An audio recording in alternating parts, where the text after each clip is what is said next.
I'm delighted to say that getting straight into it from a football side of things as well, we're joined for the first time ever by John Cushing, media extraordinaire, and from the new Old Norwich Podcast, joining us for the first time to look ahead to Wednesday night's game at the London Stadium in the Premier League. West Ham looking to continue their perfect start to 2022 and make it 3 wins from 3. This game, of course, rearranged after coronavirus hit, and the game was postponed around the Christmas period. I am actually delighted because I couldn't go to the first one because of work. Now it's been rearranged for the Wednesday night. I'm clear as a bird, so that would be lovely. John, it's brilliant to have you with us. How are you feeling ahead of that, ahead of the clash, the mouth-watering clash midweek under the lights at the London Stadium? Well, after 5 straight defeats, hi James, hi Will, by the way, and a win in the FA Cup on Saturday, which was on Sunday, which was much needed. I don't think anything's changed. I'm incredibly nervous.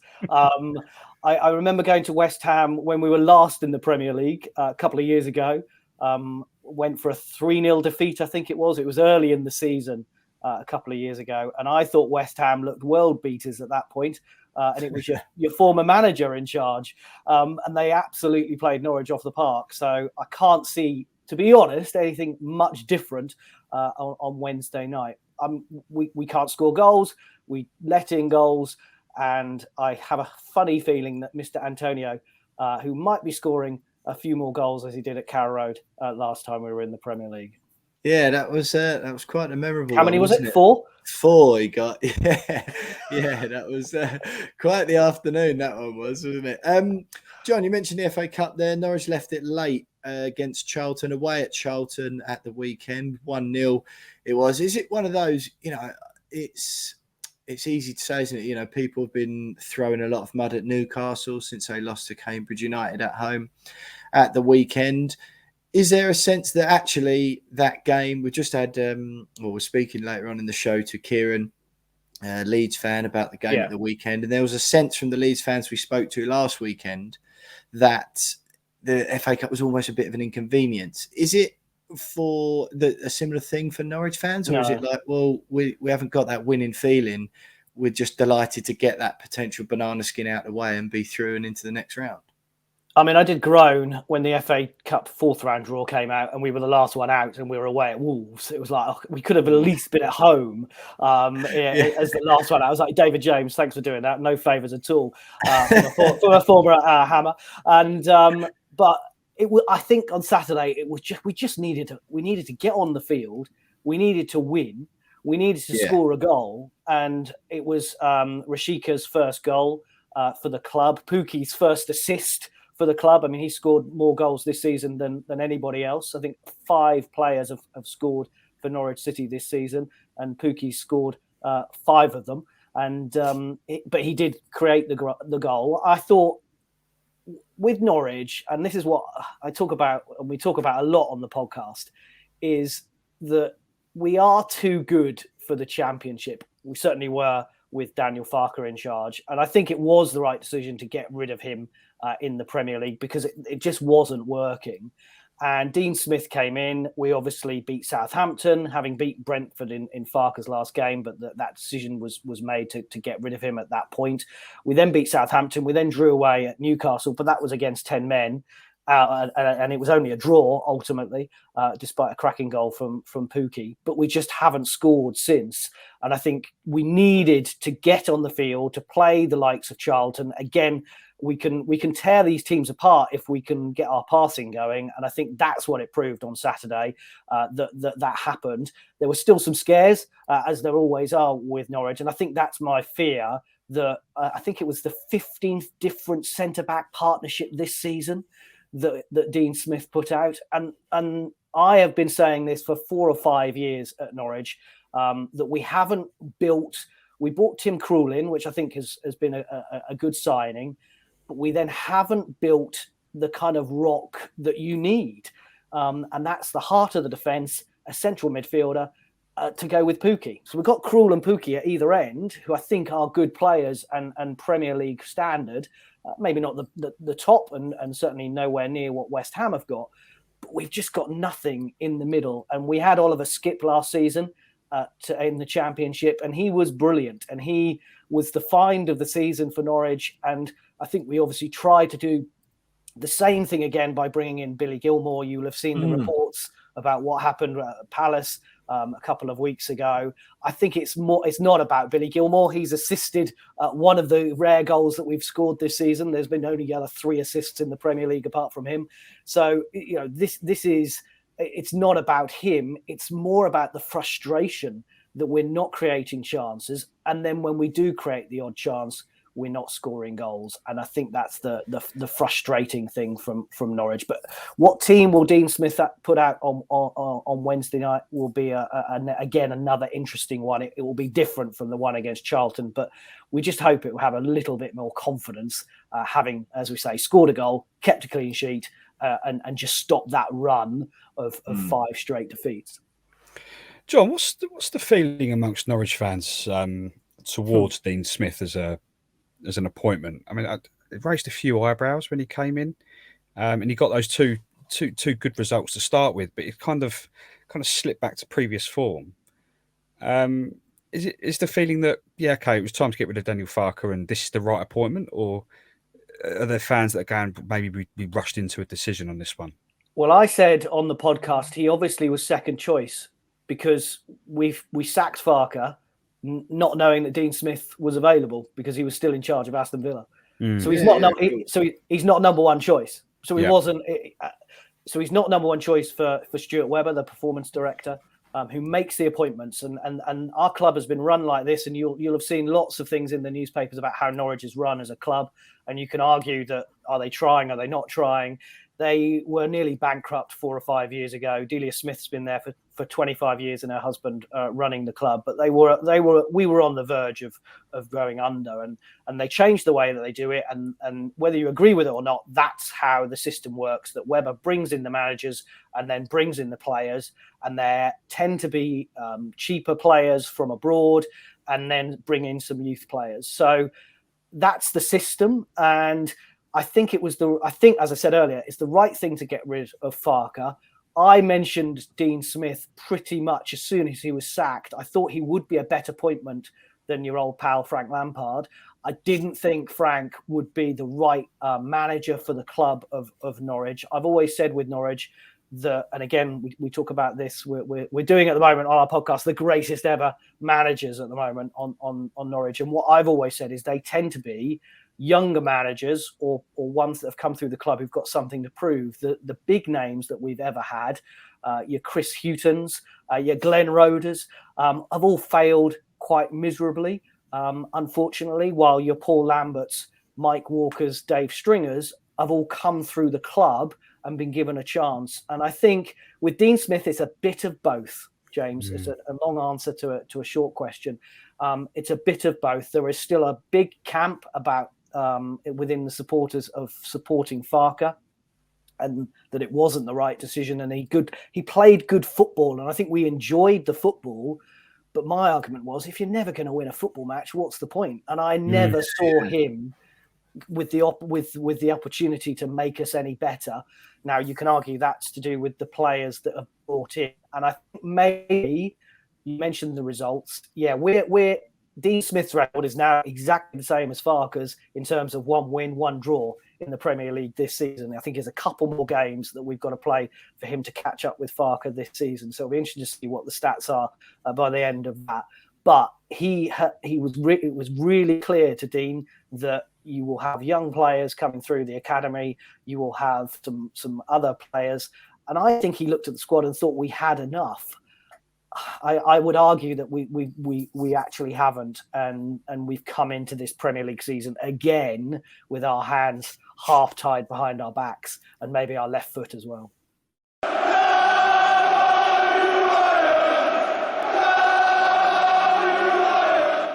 Happy New Year from our friends over at Manscaped. It's that time of the year when we all commit to changing something in our lives for the better. So why not turn to Manscaped to ensure your grooming is on point and the best it can be throughout 2022. As New Year's resolutions go, pledging your commitment to your male grooming routine is the least you can do. And Manscaped's Performance Package 4.0 has everything you need to ensure you don't drop the ball early on and remain consistent in keeping things neat and tidy all year round. And to help you get off to the perfect start, you can get 20% off and free shipping at manscaped.com with the code WeAreWestHam. That's 20% off and free shipping at manscaped.com with the code WeAreWestHam. Yep, the Manscaped Performance Package has everything to boost your below-the-waist grooming game, from the Lawnmower 4.0 trimmer with advanced skin-safe technology that reduces cuts and nicks, the Crop Preserver, which is a spray that protects against chafing, and the Crop Reviver, which would ensure things down there remain fresh at all times. To top it all off, you even get a shed travel bag so you can carry all of your precious Manscaped products in style everywhere you go. Will, have you got any grooming-related New Year's resolutions knocking about? Well, mate, as you know, we got our hands on the weed whackers earlier this year, and whilst I thought I was a bit too young for trimming nose hair, I had noticed a couple of rogue ones creeping out the nearer I got to 30. So yeah, that's my resolution this year: regular use on the weed whacker, and make sure those nose hairs are in check and there's no rogue ones creeping out for everyone to see. Fair.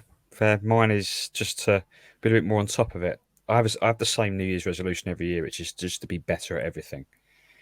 And everything in that bracket, everything is maybe a little bit of fitness, work, parenting now. And now I've got another one, which is grooming. So I'm going to be better at grooming, self-grooming, below and above the waist. And the nose hairs definitely need to be done a little bit more regularly than they have been. So yeah, I'm with you on that one, mate. Like to hear it. So to get your hands on the Manscaped Performance Package 4.0 and to see all the other top quality male grooming products they have available this new year, head over to manscaped.com today. And remember, get 20% off and free shipping with the code WeAreWestHam. That's 20% off and free shipping with the code WeAreWestHam at manscaped.com. Have no regrets this year with our friends at Manscaped.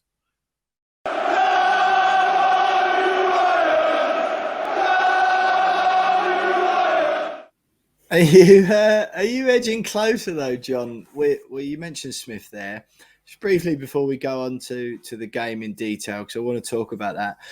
With Dean Smith though, you mentioned, because it's such a strange dichotomy with Norwich fans. Some of them almost get really offended when you suggest that, oh, all right, it's nice running the club like that, but perhaps you might want to win a Premier League game or two. And others, which is the camp it sounds like you're in, are like, well, no, all that other stuff is nice, but it would be nice to come 14th in the Premier League one year instead of 18th, 19th or 20th all the time.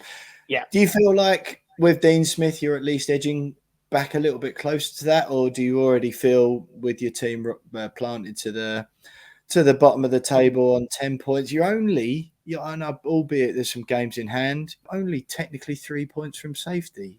What do you feel like you're at least edging close to there? Is there hope of survival completely gone, or not with the last few results, Will, to be honest? When you're losing 2 or 3-0, now you can say that's against Tottenham, that's against Manchester United, but I mean, Manchester United have been dreadful under Ranić, and again, we were one of the first teams that unlucky though, weren't you?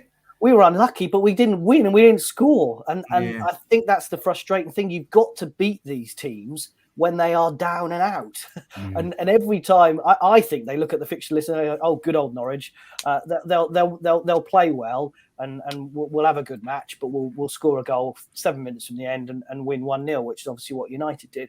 And Tottenham as well, they went 1-0 up, I think, quite early. And we did play well, but we didn't get the goals and we didn't convert chances. And then they score a couple goals quite quickly at the end. So I think with Dean Smith, my issue is we had to try and stay up this season. And that's why we started the podcast, The New Old Norwich. When I was growing up, Norwich were first division, then a Premier League team. We were finishing 4th and 5th in the table. We qualified for Europe several times, either via the FA Cup or from positions in the league. We won the Milk Cup, and we just were a good club with good players, and we enjoyed and we played good football. I think with Farke, it became about the style of play, and and Norwich fans will talk about Farke ball and various other things like that. I never really bought it because I never thought we were good enough at the top end. And I actually, again, did a bit of kind of stats, and I'm not a huge fan of stats. I think you can look into them what you will. You've upset James with that one, John. Sorry, James. I'm with you. I'm with you. Much more of a heart and soul sort of football man. Me, yeah, I'm with you.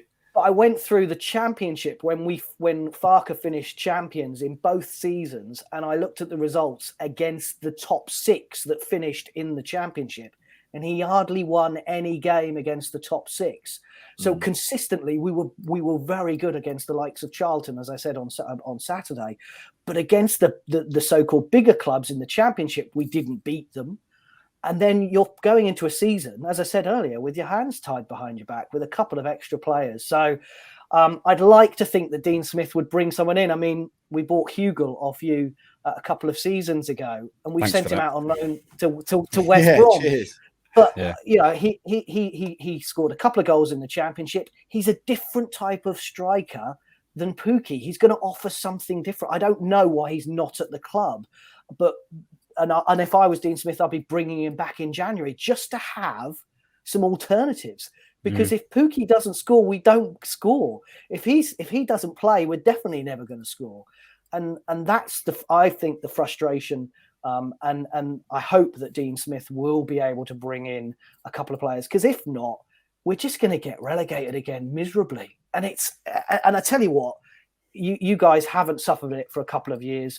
But you'll remember how it was miserable week in, week out. You never stood a chance, and it's just you begin to be fit. You begin to feel like it's not your club anymore, and that's why we want to go back to feeling like we have a chance. Yeah. Looking towards Wednesday, John. Yeah. You mentioned earlier you got that elusive win in the FA Cup, and you got the goal as well. Do you think that? I suppose, firstly, how do you think the game's going to go? But also, do you think that that win in the FA Cup might give Dean Smith and the players a bit of a boost leading into this one, a little bit of confidence? Sounds like you're clutching at straws on John's behalf there, Jonesy. I like it. Very charitable of you. Yeah, well. Yeah, I mean, you'd like to think that we won't lose 5-0 again like we did to Arsenal at home on Boxing Day, 3-0 at Crystal Palace. I think coming to the London Stadium now is a lot harder than it was when I said I came and watched it a couple of years ago. And you played us off the park that day. And I can't, James, I really can't see it being any different. Unfortunately, this time, as I said, I don't know which players have come back. We obviously had a game cancelled because of COVID, as a lot of people have had. We miss Grant Hanley. And he's still not the world's best central defender. He is a Scottish international, but when he's your best, exactly, yeah. When he's your best player or best central defender, you're like scratching your head, going, "Well, 4 years ago, when we in the Championship when we got promoted, he couldn't even get into the team, and then we went into the Premier League season with him as our starting centre back, and he's carried on that way." And I think that is my huge issue. So centre backs, the midfield, we don't create anything. I talked about the assists. I think 4 players have had an assist in the Premier League this season, and that's it. So we're not creating anything. And then you've got Pukki, and it could be Sargent, who we brought in from Germany, who doesn't look like he can hit a barn door in the nicest possible way. He tries hard, but I go back to, is he any better than Hugel? And I've never seen Hugel play much. You say you're glad he came to us, but that's our level. Grant Holt was a brilliant player for us 10 years ago, and he was of that stature from Hugel. So it would be nice to have alternatives on the bench. We've got young Adam Eder, who's a Republic of Ireland international, leads the line for Ireland, and plays most games for his country. But he just never plays football. I mean, he came on against Charlton on the 83rd minute. And if you're not playing football, you're not practicing, you're not scoring goals. And one of the questions, I mean, you guys have been through your striking problems. One of the things I'm really interested in the Premier League is we have so many coaches for so many different things. So goalkeeping coach, throwing coaches. Why do we have a striker coach? Why isn't there someone who actually just works with the strikers, putting the ball in the back of the net? Because Norwich desperately needs someone like that. Yeah, I think that is a thing at some clubs, isn't it, where they have part-timers or former players come in or stuff like that. I think worryingly for a while, ours was Carlton Cole, which did explain our goal scoring record for quite a period of time. But yeah, I know what you mean. I do know what you mean. But it's just, and it's funny you say that about how demoralising it feels.